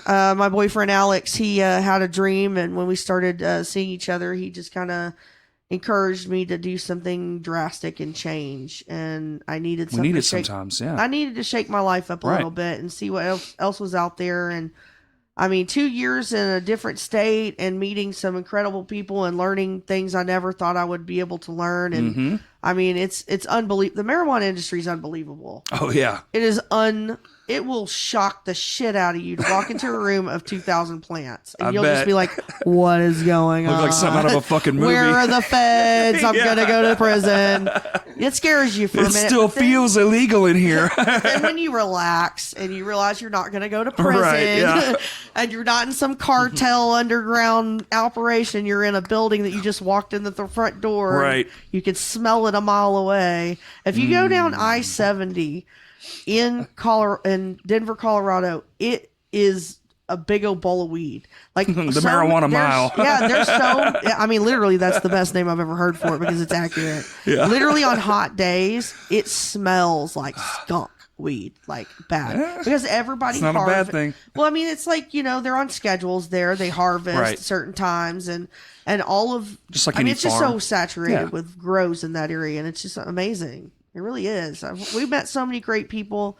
And I did a show up there, and I kind of tried to get my feet wet there. I was going to work for a company called Soda Jerk Entertainment. Yeah, yeah. And was it Soda Jerk? Yeah, Soda Jerk. Yeah. And I actually got to have an interview with the owner. And that was like one of the best things I've ever done, even though I was not able to secure a position because they have so many employees. Right. And he actually, I didn't know this at the time, but he was in the process of trying to retire. Oh. So he actually has sold all of his company to Live Nation. Oh. So he didn't have a spot for me. But the fact that I was able to go to another state and have a face-to-face personal conversation and interview with the owner of such a magnificent fucking company. They are huge out there. Yeah. He was putting on all the great shows. Oh, yeah. He owned like 4 venues and he was doing festivals and stuff. And I mean, dude really knew it. He was the top dog. You know what I mean? And That's to be awesome. able to have somebody actually give me the time of day like that made me feel very good about myself. And it gave me a little bit of a confidence boost to really reach out and try to do my own thing. Because it's like if somebody's going to give me the time of day just simply because of my experience, maybe I do have something 100 fucking percent. It's like when we get the chance to play with a bigger band and they're like, dude, that was fucking awesome. It makes you feel good. It's just like, shit, dude. Because that's what you're reaching for ultimately in this career path. I would like to be everybody lifting where he up is. Everybody, I think it was a funny moment whenever he asked me what kind of job position I wanted with him, and I just looked at him and I said, I want to work as close to you as possible. Period. Yeah. I want to be next However to him. that starts. Yeah. I want to be next to you. I want to learn from you. I want to do what you do. And that's really what it has to be. You have to everybody doesn't understand how you learn things in the music industry, and that's all it is. You just have to really just put yourself out there. You really do. That's all it is. Yeah. That's you want it. It's that simple. Yeah, go. You just go have start. to ask questions and learn. Listen and learn. Be open to some bullshit. Be open to criticism of how you're doing stuff. Absolutely. Don't think you're gonna nail it. No, nope, you won't. I still fuck up. I fuck up a lot. 20 years this year. Oh God, fucking up is my middle name. At least that's how I feel sometimes. But anyway, Same. so I did this little metal show at this place in Colorado Springs where I was living, and I met this really cool guy, Brian, and he was running a place called the Triple Nickel. Yeah, and it was a cool little. I think you posted about that. I did a band, Infernal Coil. Mm-hmm. I was gonna bring a band from here called No Remorse. Yeah, No Remorse. They didn't really work out to come out for that run. So we just did a local show. I did some local bands out there. Our friend's band, who played it? Chain of Torment and Remain and Sustain are 2 bands from Colorado Springs that you guys really need to check out. Okay. They're super awesome. They got an incredible scene in Colorado, by the way. I believe that. We got welcomed with open arms out there. We have an incredible friend base out there, too. In the music scene out there? Yes, absolutely, yeah. That's cool. And they have this place called the Black Sheep, and it reminds me so much of downtown. It's ridiculous. You posted a picture of it, didn't you? I think I did. It I has a thought the same wraparound bar yes. and a weird little setup. It looks almost like if downtown didn't have that second little weird weird space nook. to the Yeah, side, yeah. and it was completely open and pushed back bigger.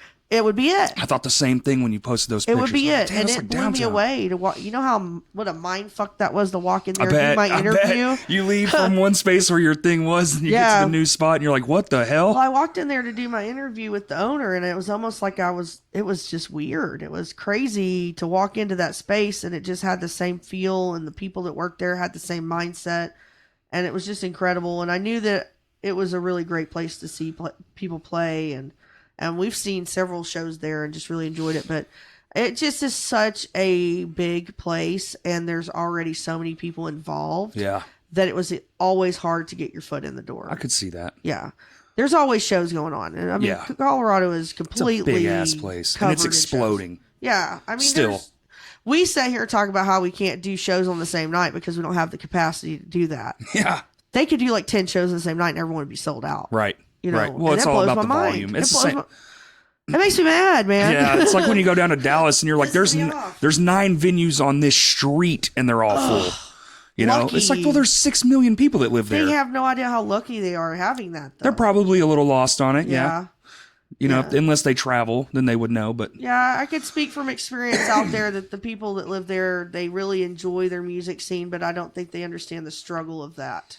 I think part of not having that ability to provide that for your people in your scene. I think that's opening up here too, though, a lot. I think the people who are moving to the state, not necessarily the people that have been here, but also the people that are here too, they're wanting a culture, a nightlife, something that's not just a bar with some boom ba boom ba boom ba boom ba. It's tired. You know, they want an experience, whether it's heavy or country or pop, not whatever. Everybody wants to go and just get drunk. No, you know, a lot of people want something substantial to hold on to, and you know, there is a lot of people. I mean, I'm not going to say names or give out secrets because I'm not that type of person. But there's a lot of stuff going on behind the scenes that nobody knows about. Right. And there's a lot of moves being made that I feel like is really going to benefit the local area as far as venues go and bands go. Yeah. So I'm really confident that, I mean, me personally, I have at least 5 or 6 business meetings lined up in the next month. Badass. And that's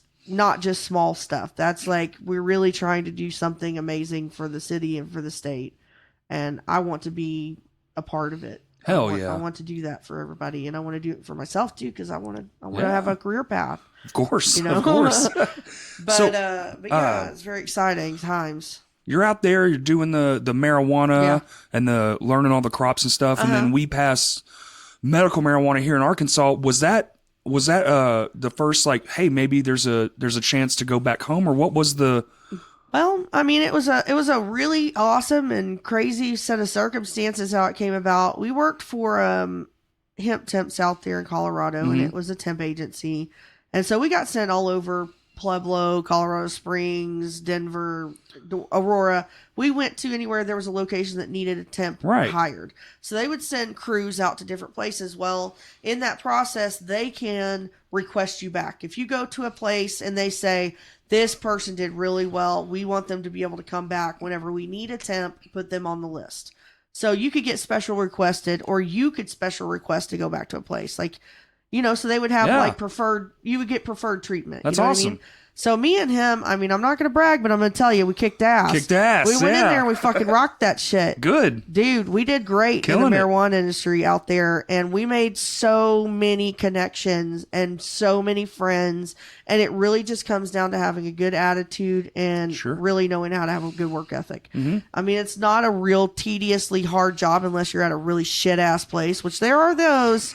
But that's everything. The place that we're getting hired at out here, they are called Super Farms out there. Pine Bluff? Well, the place in Denver is called Super Farms. The place out here is called Natural State Medicinals, and it's in Whitehall. Okay. But Super Farms, I'm telling you, is one of the best wholesale growers in the state of Colorado. Really? Their product. And they're coming here, huh? They have it so meticulously figured out to where there is absolutely no impurities. There's no bugs. There's no mold. All these problems that people are having in the industry, Yes, they take care and consideration. The owner of the actual company, she has, I can't remember what her family, it's either her son or her nephew that has epilepsy. Okay. And that is the reason why she started the company to begin with, which I could connect with on an emotional level because my nephew has epilepsy. He's had 28 brain surgeries. Jesus. And we have had to illegally get him product for years because nobody would help anybody like him out. And it pisses you off. At least it's turning the right way. Yeah, it makes you mad to think about the fact that there's children out there that have to suffer through 500 seizures a day because some conservative asshole doesn't want somebody to smoke the devil's lettuce. I feel you. Like, get the hell out of here, motherfucker. Don't smoke it if you don't want to, but let the kid with epilepsy have it. You know what I mean? For sure. Shut the fuck up. So I wanted to be, and I want to be an advocate for it because of that reason alone.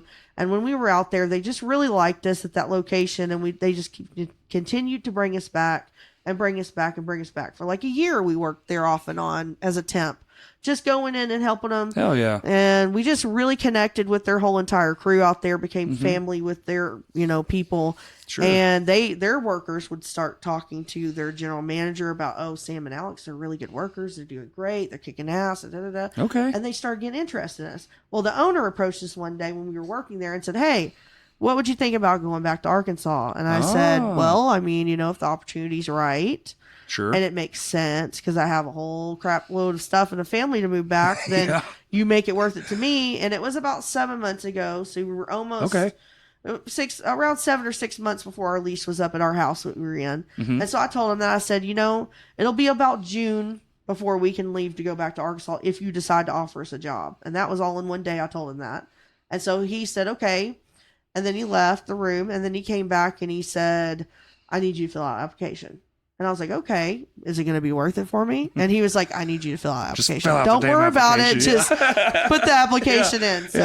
So we just started that. And our good friend Marcus, he works for Super Farms. He was kind of our in-between guy. And we just, for 7 months, patiently working with them and trying to figure out timing, jobs, if it's going to happen, if it's not going to happen, if we would afford it, or that, like the logistics of it. And finally, they started finally after Arkansas decided they get their ass off the fucking ground and do it. When Oklahoma started selling weed, they were like, oh, well, we better probably fucking do it because now we look like dumbasses. How are you going to have weed legalized and within X, Y, and Z amount, like less than 6 months, they had marijuana on the countertops, selling them at fucking Oklahoma, and here Arkansas 3 or so years later can't even get their shit on the shelves. Well, they shanghaied it for sure. Yeah, they got pumped up and finally got it going because other people were doing right, and they got criticized for it. And they finally started planting some seeds and doing what they need to do to get some plants going, and that's when they were like, okay, guys, like we're really going to offer you a position. And so we were anticipating for months, like not knowing what the hell was going to go on. Right. And it just happened so quick. Like literally they called us on a Friday 4 weeks ago. Holy shit. Said, we want you there tomorrow. And I said, well, shit, you didn't even tell me I got a job yet until just now. Like, how the hell are we going to get home, bud? Like, what are you going to do? So we worked with them to work it out to where we could get back here as quick as possible. And it took us literally like 3.5 weeks to get here. You pulled it together. Ugh, barely, dude. I'm saying. Nightmare. I'm saying. It was the most stressful thing I've ever been through in my life, but I'm home now, so I'm happy. I literally can't even imagine all the breath bullshit. Of fresh air to be home. But yeah, so we got offered the position, and we just couldn't pass it up. And bringing us back home was like. Did it feel cool, like getting in the state line and just being like, shit, man? Like, I felt we're home. Really delirious. I'm going to be real. Well, you had a long trip here. It was horrible. Yeah. U-Haul's a motherfucker. Yes, they are. They gave us the shittiest truck they possibly could think of giving us, like a 1992 Ford bullshit ass. It broke down 2.5 hours into our trip. Of a 20-hour trip? Oh, it was supposed to be only 13. Oh, fuck. Yeah, dude. It turned into a 22-hour trip because we couldn't take the car over 60 miles an hour, or the truck over 60 miles, and it was guzzling like every 160 miles a tank. Yeah. That's stupid. Old. Yeah. So it was just a them old ass really engines hard on those. drive, and I've been like sleep deprived for 5 days. I think I've slept like 5 hours. Shit. So, anyway, so yeah, we got that job offer, and I've been wanting to do music again. I've been having the fire and the passion to do it again, and decided I'd get serious about it. So I already had shows booked before they offered us the job. Right. So it just so happened we decided to come back this week because I wanted to be back before my concerts. Oh, okay. So that's why we decided that this would be our basis for our timeline. Okay. Which we barely made it. But you made it. 9 a.m. on the day of my first Shit. show. But we got here. Did you sleep at all that day? No, I didn't. Oh, Sam. No, I had been Damn. up. By the time I got done with that show, I had been up for 4 days You're straight. a machine girl. I don't feel like fuck. it. I feel old as shit. Oh my god. But so we did it, and we had an incredible show Saturday. Like my homecoming show with Boba Flex and Dark Sky Choir, which, I mean, I really want to do shows that aren't just heavy. Yeah, sure. I want to showcase really good bands and really cool stuff that nobody else is doing. You know what I mean? Yeah. Of all genres. I'll do everything. That's my favorite thing right now that's been going on. I mean, even before you got here, is this new mixed genre bills. They're the best. I've always my liked show it. Saturday was extremely mixed genre, and what's Yeah. funny about it is, as the singer from Dark Sky Choir, they're kind of like this really cool modern 80s metal band. Okay. Oh, fucking great, dude. They blew me away. They were phenomenal. Phenomenal. Phenomenal. I'm not even fucking lying. Like, It's wish I'd been have a been there, long man. time. Well, I think a lot, and I'm not talking about you in particular, but I think a lot of people don't take chances. Oh, it wasn't chances. I've been. Not you. I'm talking just in general. Like, you know, when the band comes through the Right. scene and you don't know who they are, go see them. Yeah. Take a chance. I mean, don't just test your information off of a YouTube video. Go to the Yeah. venue, try it out, do something new. I can't tell you know how what I many mean? times my mind's been changed by the live show. Yeah, absolutely. And that's what happened Lots of Saturday bands. for me. I booked the show not really being a huge fan. Okay. You know, I didn't Just like from recordings and well, whatnot. yeah, the band Boba Flex, I don't know, I'm not talking bad about them, but I think that their stuff online, their YouTubes, their live recordings do not do them justice. They do a Pink Floyd cover, and the live record or the recording of it that they did for their album is okay. Yeah. When they did that shit live on Saturday, I teared up.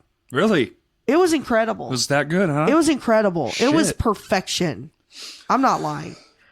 They had lights. They had all the production. They brought it on a small, like they did it a small scale, but it looked like an arena show. It was No, so yeah, I cool. saw they had their own guy with the boards. Yeah, and they had two I was like, sound shit, that looks like an old engineers. style show, man. It was great. It was very entertaining. It was a mixed genre show. We had Exit from Dark, which is kind of like a melodic rock band. I can't really, just really good vocal harmonies and stuff. And they're just now kind of getting kicked up in town.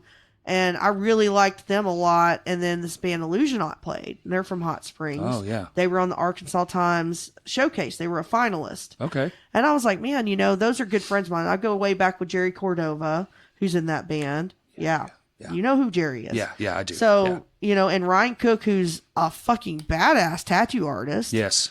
Does he own Lucky Bella? I think that's the one. Yeah. Yeah. And he's a singer. So anyways, we did that show with them, and I was seriously blown away by them too. They're extremely unique, not like anything else anybody in town's doing, and very progressive, and I liked them a lot too. But it wasn't heavy. It wasn't anything too, you know, out there. So the singer from Dark Sky Choir, he came up to me while they were playing. He was like, are you sure these people are going to like us? Like, I think we're going to scare some people. And I'm like, dude, Arkansas loves mixed genre shows. Yeah, man. Little Rock is the place to come because nobody wants to fucking see the same band 4 times in one night. That's the hard part for me, man. It's like when the first band starts, they play their first song, you just saw the whole show. Yeah, You're like, I don't want to "Fuck." hear the same band 4 times. Nah. Don't do that to me. Yeah, I don't like So my shows, I try my best when I plan them is to look at it from a perspective of entertainment. Yeah. Not just a perspective of genre, but how is this going to be entertaining to somebody who's paying $10? I want somebody to come in, pay $10, and leave very happy. I had a guy come up to me at the end of that show, and I have a video of him. It's hilarious. He came to me, he goes, because I kind of like did deals that night and was like, oh, you don't have the $15, I'll let you in for $5. Just kind of Okay. trying to get Yeah, people just in get people there, in the door, you know. We run some specials for veterans and stuff like that night too. But he came in, he spent $5 for the show, and he came to me at the end of the night, and he was like, that was the best $5 I spent in my whole motherfucking goddamn life. And I was like, yes, that's the type of shit I'm talking about. Yeah. Yes, I want everybody to say that when they leave a show. Yeah. That's my sure. goal. I want them to leave changed. And that night, honestly, there was so many people there that would have never stepped in that room if it hadn't been either for one of their friends bringing them. Mm-hmm. I had a guy literally walk in and then he turned around. He goes, "Oh, it's not really my style." And I was like, when in your life have you taken a chance? Turn the fuck around, give me $5 and go inside and watch it. I promise you, it's going to be good. He was that guy's friend, and they both were just blown away. Fuck yeah. They just weren't even interested at all. And I was like, dude, get over here. It's a Saturday night. Get your ass in here and watch some live music. Well, Take a chance. your ability to just say whatever kind of probably helps too. I don't care. I know. Really hey, man, it's the truth, though. Yeah, You hey, know? I like it. Why turn around when you're already here? Just come and Yeah, you already came all the fucking way here. Standing here. Right. It's just, you know, those decisions that people make will make or break a show. I mean, if people just take a chance on bands that they don't know, then maybe they might find something they like. I'm trying to be better at that. Yeah. You know, the older you get, the kind of more We're fickle assholes. you're like, shit, man. Another thing to do. It's been real hard for me to like wrap my head around listening to music in general outside of shows. But since I had a break from the live entertainment, it's been easier. It's been easier. Yeah. I had a long time where I was pretty jaded. Yeah, of course. Know? Yeah. I've had my ups and downs. Mm-hmm. And it was a time period where I was doing like 5 shows a week. Four bands on a show per at downtown, and then I went immediately to Reve Room, and we were doing like 5 or 6 days a week, consistently, almost for 3 years. And so my ears, I can't hear shit. Yeah. I wish I had listened and wore ear protection back in the day, but that didn't work. Fuck it, it'll just make being old funner. I guess at least I won't have to hear people's bullshit. That's my goal. Yeah. But, complete deafness. Yeah, so the show Saturday, it was my first show with Drastic Measures back in almost a year. I didn't stop when I went there. I did Crowbar. Mm-hmm. I've done Goat Horror. I did a couple other shows here and there while I was in Colorado. Here. So I was trying to do shows in both places at the same time, but that didn't really work out in Colorado Springs just because of the oversaturation. Yeah. So coming back here, I was like, okay, I know I can do it. I know I can put shows in. I know I can get consistency here. So I just started putting that together, and coming home to a show like that was just incredible. It was really great. And then getting to do the show Saturday with Go for Gold, which we will come back now to this. Yep. Is going to be so much fun. I can't wait. So fucking excited. It's going to be incredible. This is as exciting as the Rebuild the Stage show. Like, yes, I mean, it's going to be so much fun. Electrifying. I can't wait to cry my eyes out when everybody sings Smile More with them. Yeah. Because you know it's going to happen. Yeah. Invincible, Smile More. Yeah. God. I will cry. Spencer sent me that album like months ago, so I've gotten to listen to the whole thing 100 million times, and we would sit there and pump all the Arkansas bands we would be able to listen to music in the trim rooms and stuff like that when we were working in the marijuana industry. And I can't tell you how many people know about Go for Gold in Denver, Colorado. That's awesome. And Census and Wake and Pallbearer and everybody else. Like we would just, hey, these people are from Arkansas. Check them out. Like we pumped Arkansas up so much while we were out there. You know, it was really great. But Go for Gold, they really touch people in a way I think that is special. It's not every day that this type of thing comes around. No. And you can see it. I told him straight up months ago, back in January, I told Spencer, I said, I have to do your CD Really show. Yeah, I was at their first show by happenstance. They borrowed my light rig. Yeah. And I was just like, man, I don't even know who the fuck this is. I was being old about it. I don't even know who the fuck this is. Like, I've never met these people. Kurt Lunsford's the one that was like, hey, can they use your lights and can you bring them? And I was like, man, fuck, I guess. Yeah. Okay. And I was like, he was like, what do you want to do it for? I was like, I want a pizza and 2 tickets. Hell yeah. That's the way to do it. So I got my pizza. I didn't even need the second ticket. And then it was sold out. Yeah. The first fucking show. And I was like, oh shit. They're gonna wait a minute. Yep. Oops. Maybe I shouldn't be such an old the artist in me's waking up. Hold on, let me shrug off the dust here. Yeah. Let's listen and pay attention. Yeah, they're definitely one to listen and pay attention to. That's what I keep saying. They are. They're the new thing. I really believe they're like just getting warmed up. Oh yeah. I think they played It's like incredible. 6 fucking shows, and they're all like I these. have no idea. It's just crazy. It's wild. It is. It's fucking wild. Yeah, we went on the Edge this morning, me and Spencer. I heard. Yeah. How'd it go? It went really fun. Like I've been like a zombie, so I finally got to sleep last night. I overslept past my alarm. Oops.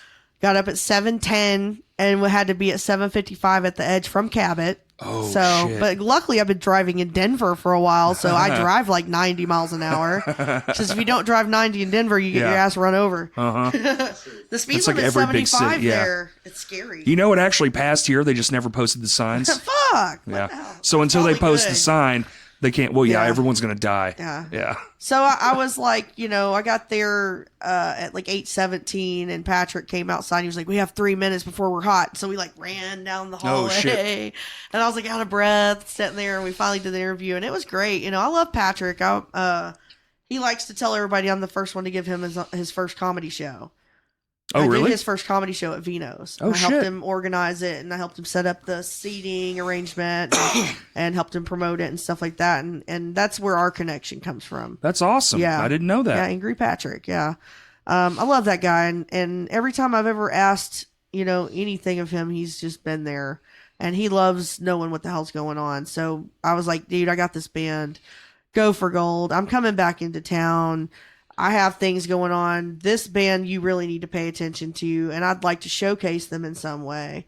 And he was like, well, y'all come into the studio and let's talk about what you got going on, and we'll pump that show. And so they welcomed us in, and it was a short little interview, but man, we pumped in the information, and I hope some people that don't know about the show heard it. And, sure. And I hope some people take some chances because, I mean, the lineup is incredible for that show. Right. Couch Jackets are amazing. Like, Yeah. I remember seeing Couch Jackets at Reve Room when I was the GM there, and I was just like, who in That the was our comeback fuck? show. That was the show. That Mhm. was the show. Yep. Oh my God, they blew me away. Yeah. They were so good and so unique, Mm-hmm. and they're so sweet. Yeah. I love them. Well, Brendan and John Lennon glasses. I love Yeah. him. They're so awesome. And that commercial they've done for the concert, I have the showed liquor so store? many Yeah, it's people fucking that funny. commercial. I can't get over. I watch it every day. Just laugh my ass off. And then the one y'all did, and The the cat, bum, the and the homeless guy, cat yeah. flyer. You know what really makes me happy about that show is the side I'm on is the promoter side. So the thing that makes me the happiest about that is just the effort and the creativity that everybody has put into making it a success. Yeah. We've all kept it very interesting. Yeah. Something new. Yeah. There's actually in my phone, there's all the bands are in a thing.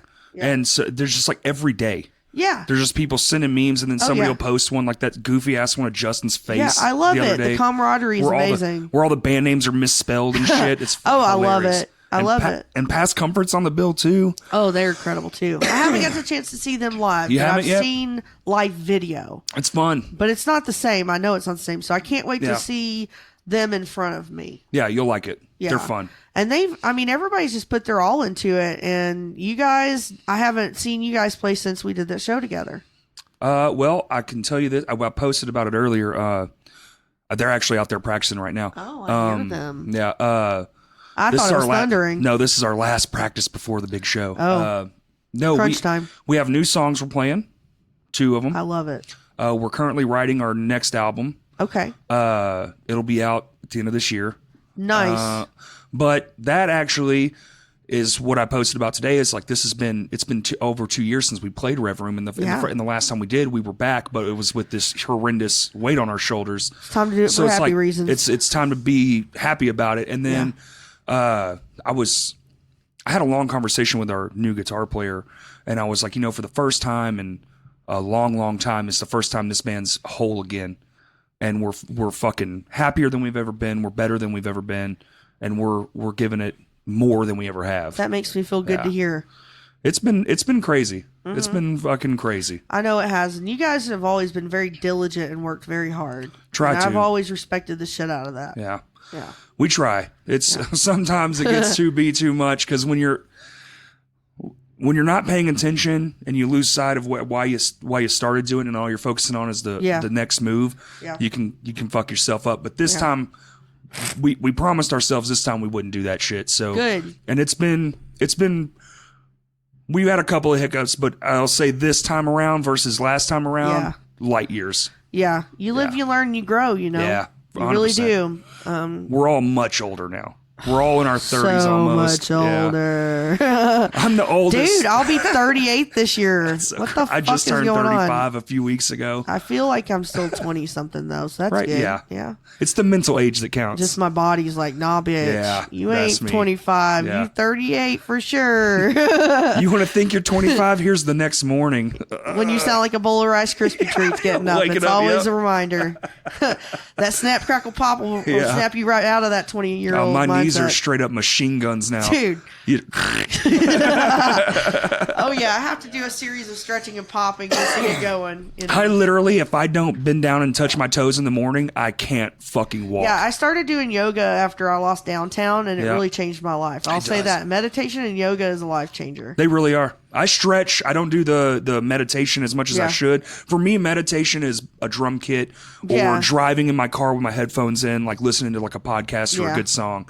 I just, You find your way. I mean, Yeah, it doesn't have a mold. You know, when you tell people that you stuff like I preach to people meditation and yoga. I have never been to a yoga class in my life.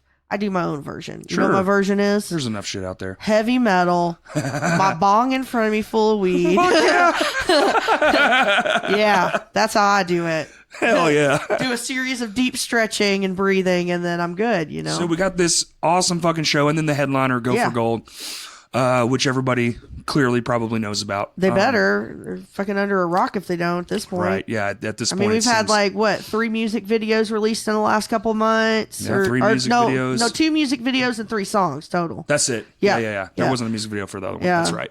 This album. I know that a lot of people haven't heard this album, but I'm going to tell you, I've had like months to listen to it. Yeah. It's so fucking good. Right.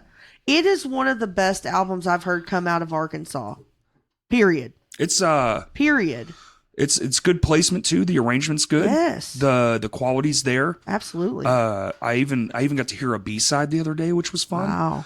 Spencer, what the fuck? Man, Where am I I'll at? show you. It's on my phone. Okay, thank I'll show you. you. Yeah. I was like, I actually really liked it. And I was like, dude, why did this not make the cut? And he was like, just wasn't feeling it. And I was like, okay, I respect that. I mean, It's a you cool have song, to though. make your I was like, you decision. should save it for the next one. yeah, it's a good do a song. special release with that. Like that's what I keep telling. Yeah. Lame Johnny's gonna do that. We have another song. Oh, I should probably say that. Yeah, we're not promoting it.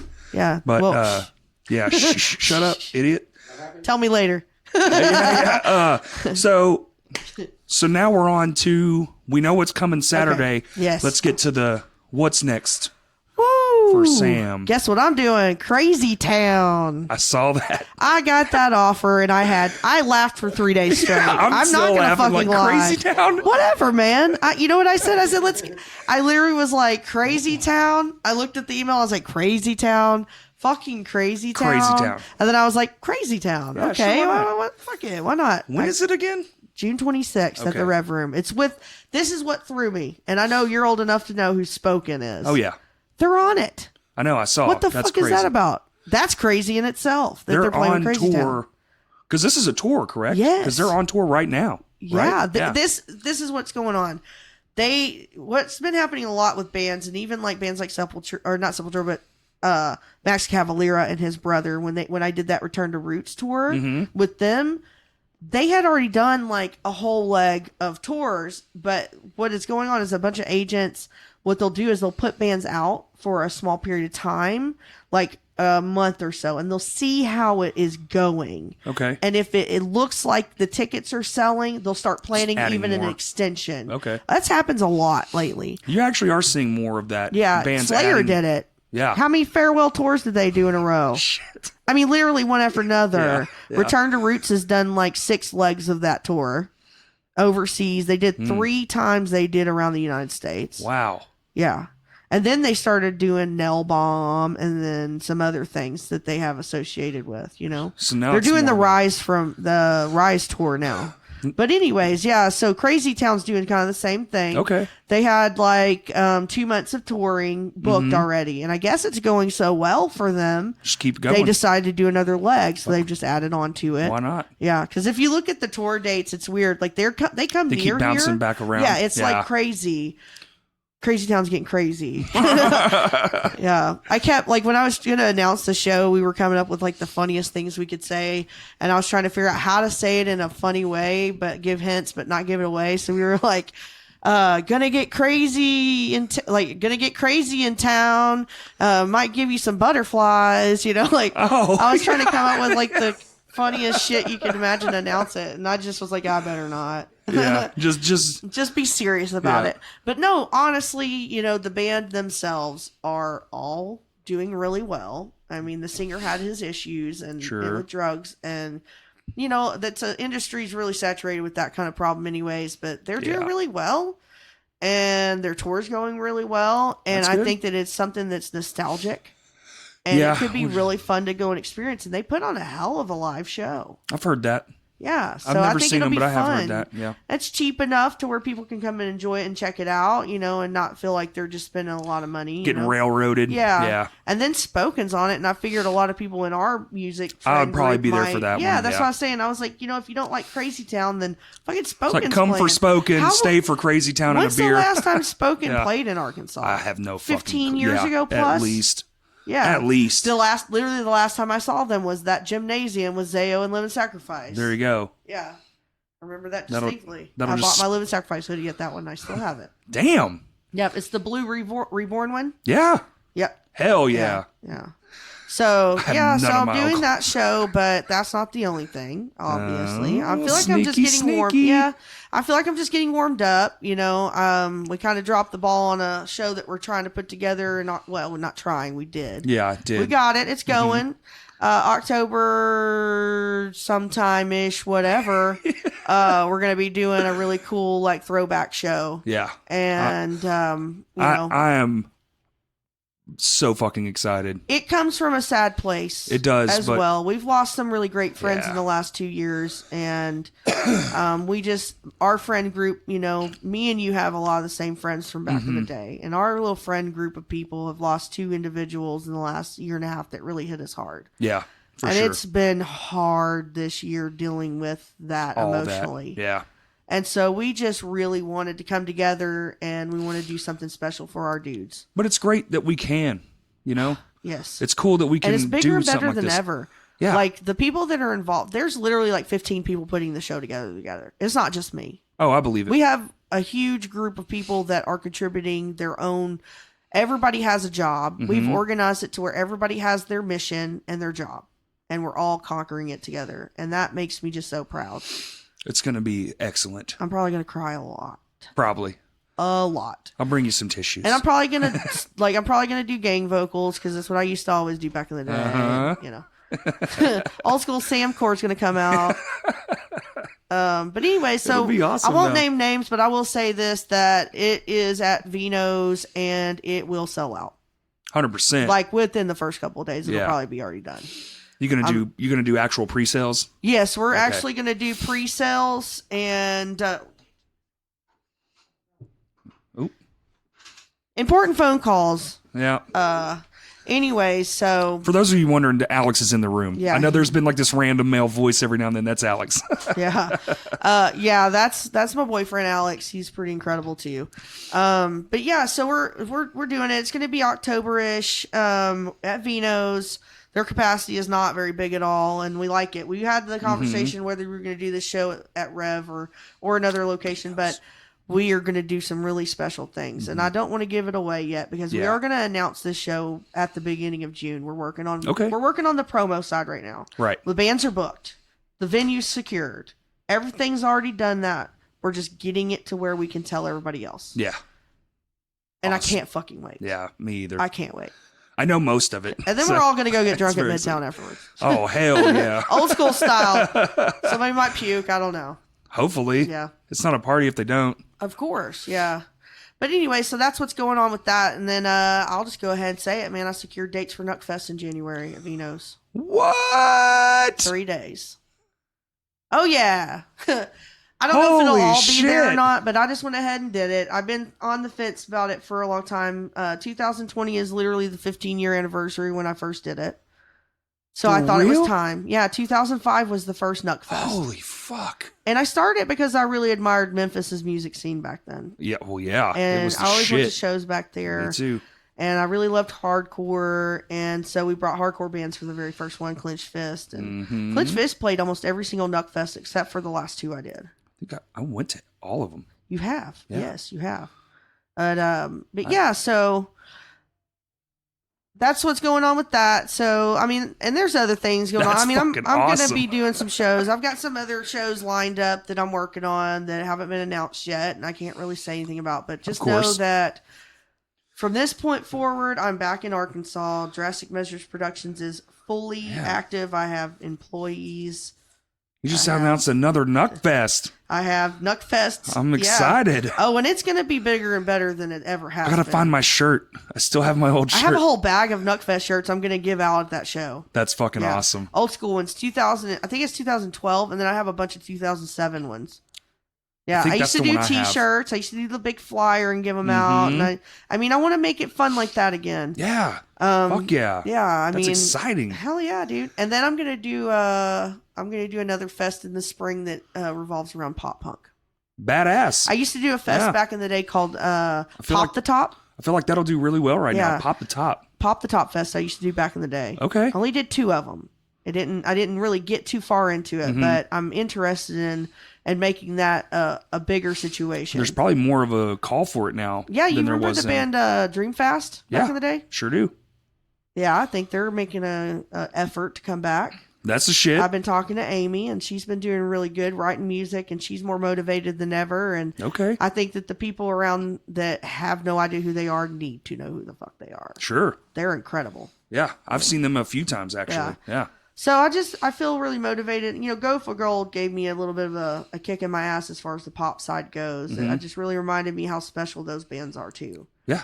And it made me interested in putting something together. So that's what I'm doing. And then who knows what else? I don't fucking know. We'll see what else. That's fucking awesome, Stuff man. and things are happening, man. Well, this has been fantastic. I get to go outside and have band practice and sweat my ass off because it's currently 80 something and cloudy. It's gonna be so muggy. It was snowing when I left Colorado. That's fucking crazy. And it was tornadoing here. Yeah, I know. There was naders here and snow there. I was like, what the shit, man? So I guess we ran the whole circle. I don't know anything else to cover. Plug your shit. Yeah. Plug your shit. You know, Drastic Measures Productions, a lot of people still haven't liked my page yet. I think it's really vital. If anybody wants to go to concerts in the area, they need to keep their eyes on it because it's just getting warmed up. Yeah. We don't have everything announced yet. And I'm not planning on doing shows every day.